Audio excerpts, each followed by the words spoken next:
JKIT मंत्रा के official YouTube channel में आप सभी का स्वागत है। आज हम डीसी जनरेटर के एमसीक्यूज लेकर उपस्थित हुए हैं।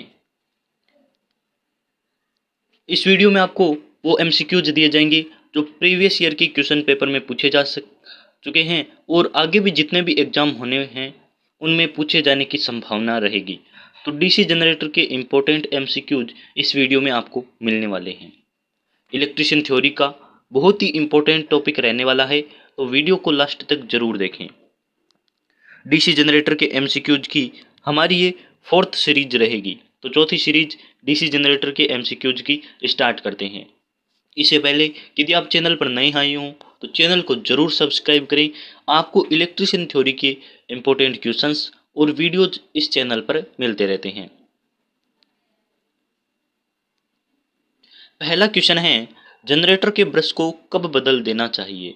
तो आप सभी को पता है कि डीसी जनरेटर होता है, इसमें कार्बन ब्रश का प्रयोग किया जाता है। कार्बन ब्रश का भी प्रयोग करते हैं और जैसा कि मैंने बताया है कि जनरेटर में कार्बन प्लस तांबे के मिश्रित ब्रश का प्रयोग भी करते हैं। तो आपसे क्वेश्चन पूछा है कि जनरेटर में कार्बन ब्रश को कब बदल देना चाहिए या फिर कितना घिस जाने के बाद बदल देना चाहिए। मूल लंबाई से 1/2 घिसने के बाद। तो आपके ब्रश की जितनी लंबाई है उसका यदि आधा 1/2 घिस जाए तो बदल देना चाहिए। ऑप्शन बी है 1/3 भाग घिसने के बाद। ऑप्शन नंबर सी है 3/4 भाग घिसने के बाद और ऑप्शन डी है 2/3 भाग घिसने के बाद। तो आप सभी को पता है कि जैसे कोई ब्रश है उसकी मूल लंबाई है तो उसका कितना परसेंट घिसेगा या कितना भाग घिसेगा तो अब हम बदलेंगे। तो आप सभी को पता है कि हमारे यहाँ जब तक चीज़ पूरी ख़त्म नहीं हो जाती है तब तक हम उसे बदलते नहीं है या फिर नई नहीं लाते हैं।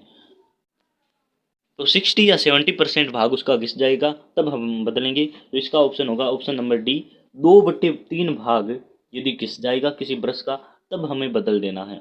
2/3 भाग का मतलब है लगभग 70%, और 70% यदि आपका ब्रश घिस गया है तो उसे आपको बदल देना चाहिए। क्वेश्चन को घुमा के पूछा जा सकता है कि आपके ब्रश का कितना प्रतिशत भाग शेष रहे तो हमें बदल देना चाहिए। तो आप सभी को पता है कि यदि 2/3 भाग घिस गया है तब हमें बदलना है, यानी कि उसका कितना भाग बचा है, शेष कितना है, तो 1/3 भाग शेष रहे तो बदल देना चाहिए। इसमें से दो क्वेश्चन बनते हैं कि ब्रश को कब बदल देना चाहिए, यानी कि कितना घिसने के बाद। तो 2/3 भाग घिसेगा तब बदलेंगे और 1/3 भाग शेष रहेगा तो बदलेंगे। तो आपको ये याद रखना है। नेक्स्ट क्वेश्चन की बात कर लेते हैं। दूसरा क्वेश्चन है, वह कौन सी विधि है जिससे डीसी जनरेटर में ईएमएफ उत्पन्न होता है। तो ईएमएफ उत्पन्न करने की दो विधियां होती है, पहली होती है स्टैटिक और दूसरी होती है डायनेमिक। तो इनमें से कौन सी विधि है जिससे डीसी जनरेटर में ईएमएफ उत्पन्न होता है। ऑप्शन ए है स्टैटिक, ऑप्शन बी है डायनेमिक, ऑप्शन सी है ए और बी दोनों, और ऑप्शन डी है नन ऑफ दीज। तो इनमें से कौन सी विधि है जिससे डीसी जनरेटर में ईएमएफ उत्पन्न होता है। तो डायनेमिक कौन सी विधि है जिससे डीसी जनरेटर में ईएमएफ उत्पन्न होता है। तो डायनेमिक वह विधि होती है जिससे किसी ईएमएफ को उत्पन्न करने के लिए चालक घूमता है। तो चालक यदि घूमेगा तो डायनेमिक विधि होगी जिससे ईएमएफ उत्पन्न होगा। और यदि स्टैटिक में चालक स्थिर रहता है, चुंबकीय फ्लक्स से चालक को स्थिर चालक को काटते हैं और ईएमएफ उत्पन्न होता है। स्टैटिक होता है वो होता है ट्रांसफार्मर में। आपने देखा होगा ट्रांसफार्मर में प्राइमरी वाइंडिंग और सेकेंडरी वाइंडिंग दोनों के बीच में चुंबकीय बल रेखाएं टकराती है और स्थिर चालक में ईएमएफ उत्पन्न होता है। तो स्टैटिक होता है वह ट्रांसफार्मर में होता है, इंडक्शन मोटर में होता है। और जब हम डीसी जनरेटर की बात करते हैं तो इसमें डायनेमिक प्रकार का ईएमएफ उत्पन्न होता है। डायनेमिक विधि होती है जिससे ईएमएफ उत्पन्न होता है क्योंकि इसमें चालक यानी कि आर्मेचर घूर्णन करता है। तो ऑप्शन बी आपका सही आंसर रहेगा। ऑप्शन नंबर बी सही आंसर रहेगा। नेक्स्ट क्वेश्चन है, डायनेमिकली इंड्यूस्ड ईएमएफ किस प्रकार का होता है।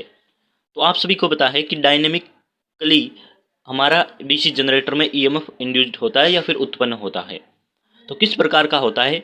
एसी प्रकार का होता है, यानी कि अल्टरनेटिंग करंट के प्रकार का होता है, या फिर डायरेक्ट करंट के प्रकार का होता है, या फिर जनरेटर में डीसी प्रकार का होता है? None of these.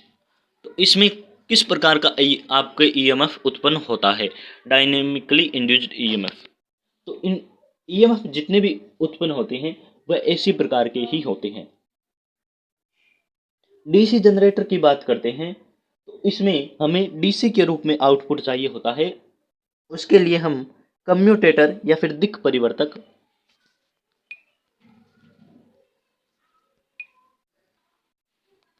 उसमें हम दिक् परिवर्तक या कम्यूटेटर का प्रयोग करते हैं, जिसे हमें आउटपुट डीसी के रूप में मिलता है।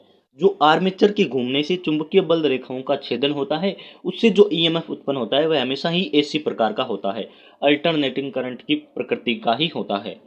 हमें आउटपुट डीसी चाहिए, इसलिए हम उसे दिक् परिवर्तक या कम्यूटेटर लगाते हैं जो एसी को डीसी में बदलता है। तो जितने भी प्रकार से ईएमएफ उत्पन्न होते हैं वह एसी प्रकार के ही होते हैं। ऑप्शन नंबर ए आपका सही आंसर रहेगा। जनरेटर में ईएमएफ की दिशा ज्ञात करने के लिए किस नियम का प्रयोग किया जाता है?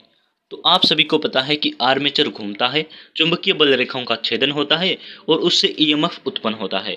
जो ईएमएफ उत्पन्न होता है उसे कम्यूटेटर डीसी में बदल देते हैं और कार्बन ब्रश की पिग टेल के जरिए वह हमें आउटपुट के रूप में मिलता है। अब हमें कैसे पता चलेगा कि जो आपका आउटपुट आया है वह किस दिशा में जाएगा? तो ईएमएफ की दिशा ज्ञात करने के लिए फ्लेमिंग ने रूल दिया था। तो किसने रूल दिया था, ये क्वेश्चन पूछा है। किसके रूल का प्रयोग करते हैं?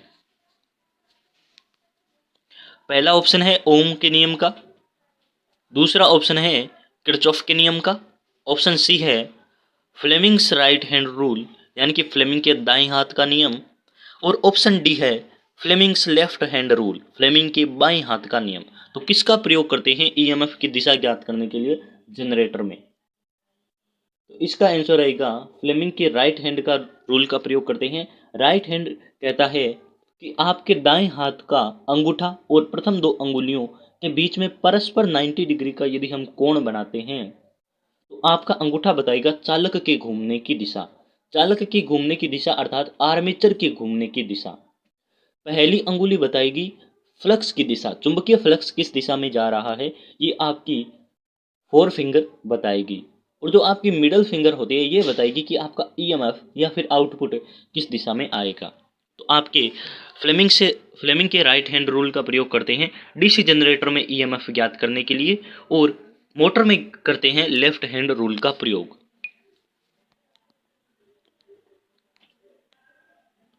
कम्यूटेटर सेगमेंट के बीच किस अचालक का प्रयोग करते हैं? तो कम्यूटेटर के बीच में सेगमेंट कटे होते हैं और दो सेगमेंट के बीच में जो रिक्त स्थान होता है उसमें किस अचालक का प्रयोग किया जाता है, यानी कि इंसुलेटर का प्रयोग किया जाता है? तो आपके ऑप्शन है माइका, ऑप्शन बी है वार्निश, ऑप्शन सी है फिल्म पेपर और ऑप्शन डी है नन। तो माइका यानी कि अभ्रक होता है, अभ्रक का प्रयोग करते हैं सेगमेंट के बीच अचालक का प्रयोग करते हैं। अचालक होता है अभ्रक या फिर माइका। तो आज के वीडियो में बस इतना ही। यदि आपको वीडियो पसंद आई हो तो इसे लाइक कर दीजिए और चैनल को सब्सक्राइब जरूर करें। आपको इस प्रकार की इलेक्ट्रिशियन थ्योरी के इंपॉर्टेंट वीडियो जिस चैनल पर मिलते रहते हैं। धन्यवाद।